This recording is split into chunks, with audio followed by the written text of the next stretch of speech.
Halo semuanya, perkenalkan saya Ahmad Zarandi dari Prodi Psikologi Universitas Pembangunan Jaya.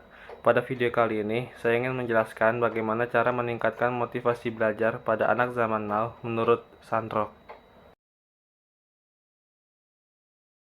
Sebelumnya, siapa sih itu Sandrock?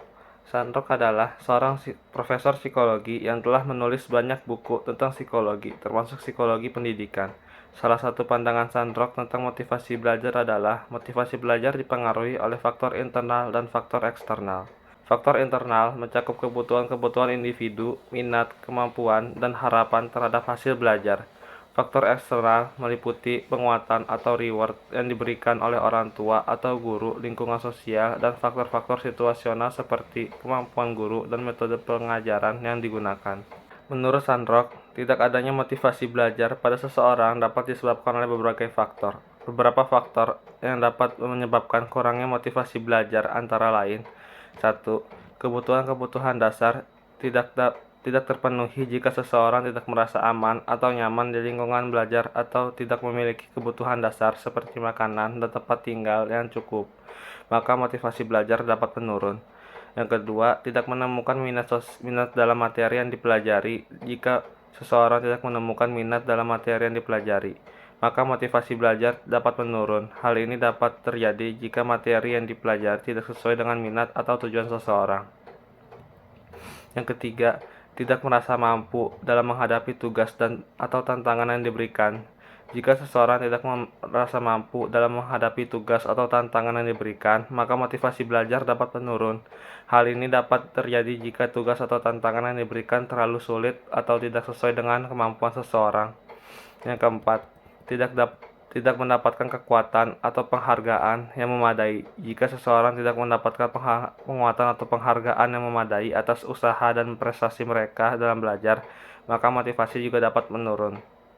Faktor terakhir atau yang kelima yaitu faktor lingkungan belajar yang kurang mendukung. Jika lingkungan belajar tidak mendukung, misalnya guru atau teman sebaya yang tidak mendukung atau tidak ramah, maka motivasi belajar juga dapat menurun. Adapun menurut Sandrock, terdapat beberapa cara untuk meningkatkan motivasi belajar seseorang, antara lain: 1. Memberikan penguatan dan penghargaan yang memadai. Sandrock menekankan pentingnya memberikan penguatan dan penghargaan yang memadai atas usaha dan prestasi siswa dalam belajar. Penguatan dapat berupa pujian, pengakuan, hadiah, atau bentuk penguatan lainnya yang dapat meningkatkan motivasi belajar siswa. Yang kedua, memperhatikan kebutuhan-kebutuhan individu. Setiap individu memiliki kebutuhan dan minat yang berbeda-beda. Oleh karena itu, penting untuk memperhatikan kebutuhan-kebutuhan individu dalam proses belajar. Misalnya, dengan menyesuaikan metode pengajaran, menawarkan berbagai pilihan tugas atau aktivitas, dan memberikan kesempatan bagi siswa untuk mengembangkan minat mereka. Yang ketiga, memberikan tantangan yang sesuai dengan kemampuan. Memberikan tugas atau tantangan yang sesuai dengan kemampuan dapat meningkatkan motivasi belajar mereka. Tugas atau tantangan yang terlalu mudah atau sulit dapat menyebabkan motivasi belajar menurun. Yang keempat, menciptakan lingkungan belajar yang positif dan mendukung. Lingkungan belajar yang positif dan mendukung dapat meningkatkan motivasi belajar siswa. Guru dan orang tua dapat menciptakan lingkungan belajar yang mendukung, misalnya dengan memberikan dukungan emosional, menciptakan suasana belajar yang menyenangkan, dan memberikan kesempatan bagi siswa untuk berkolaborasi dan berinteraksi dengan teman sebayanya. Faktor yang kelima yaitu meningkatkan rasa memiliki tanggung jawab atas proses belajar sendiri. Memberikan kesempatan bagi siswa untuk merasa tanggung jawab atas proses belajar mereka sendiri dapat meningkatkan motivasi belajar mereka.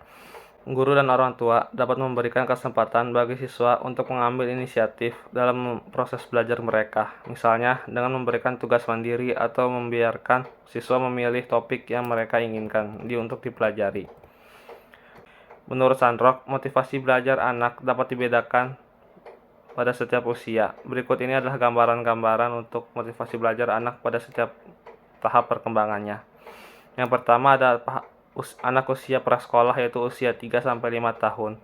Anak usia prasekolah cenderung ingin belajar melalui aktivitas yang menyenangkan dan menarik perhatian. Mereka seringkali termotivasi oleh pujian dan pengakuan diri orang dewasa, seperti guru atau orang tua. Yang kedua, anak usia sekolah dasar. yaitu usia 6-11 tahun. Anak usia sekolah dasar memiliki motivasi belajar yang lebih tinggi daripada anak usia prasekolah. Mereka ingin belajar dan mengeksplorasi dunia di sekitar mereka. Mereka cenderung termotivasi oleh rasa ingin tahu tentang tantangan baru dan keinginan untuk mendapatkan pengakuan dari orang lain. Yang ketiga, anak usia remaja, yaitu usia 12-14 tahun. Anak usia remaja awal mungkin mengalami fluktuasi dalam motivasi belajar mereka. Mereka seringkali memiliki minat dan kebutuhan yang berbeda-beda dan cenderung mencari identitas mereka sendiri. Mereka dapat termotivasi oleh keinginan untuk mencapai tujuan dan impian mereka. Yang keempat, anak usia remaja akhir, yaitu 15-18 tahun. Anak usia remaja akhir mungkin memiliki motivasi belajar yang lebih tinggi daripada anak usia remaja awal. Mereka lebih fokus pada tujuan akademik dan karir, dan cenderung memiliki minat dan kebutuhan yang lebih jelas. Mereka dapat termotivasi oleh keinginan untuk mencapai prestasi dan mendapatkan pengakuan dari orang lain. Lalu bagaimana motivasi belajar pada anak zaman sekarang atau generasi saat ini dapat dipengaruhi oleh beberapa faktor yang unik. Berikut ini adalah faktor yang mempengaruhi motivasi belajar pada anak zaman now atau pada anak zaman sekarang. Yang pertama ada teknologi dan akses internet. Anak-anak zaman sekarang memiliki akses yang lebih besar terhadap teknologi dan informasi. Mereka dapat dengan mudah mencari informasi dan sumber belajar melalui internet dan perangkat digital lainnya.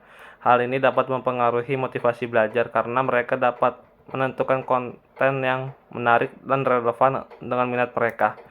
Yang kedua ada pendekatan pembelajaran yang interaktif. Anak-anak zaman sekarang cenderung merespons lebih baik terhadap pendekatan pembelajaran yang interaktif dan melibatkan teknologi. Penggunaan media, gamifikasi, dan aplikasi pembelajaran dapat meningkatkan motivasi belajar mereka dengan memberikan pengalaman belajar yang menarik dan menyenangkan. Yang ketiga ada keterlibatan sosial dan kolaborasi. Anak-anak saat ini lebih terhubung secara sosial melalui media sosial dan platform online. Mereka cenderung termotivasi oleh interaksi dan kolaborasi dengan teman sebaya. Pembelajaran yang melibatkan kerja kelompok, diskusi online, atau proyek kolaboratif dapat meningkatkan motivasi belajar mereka. Yang keempat ada relevansi dan kebermanfaatan. Anak-anak zaman sekarang cenderung lebih termotivasi ketika mereka melihat relevansi dan kebermanfaatan dari apa yang mereka pelajari.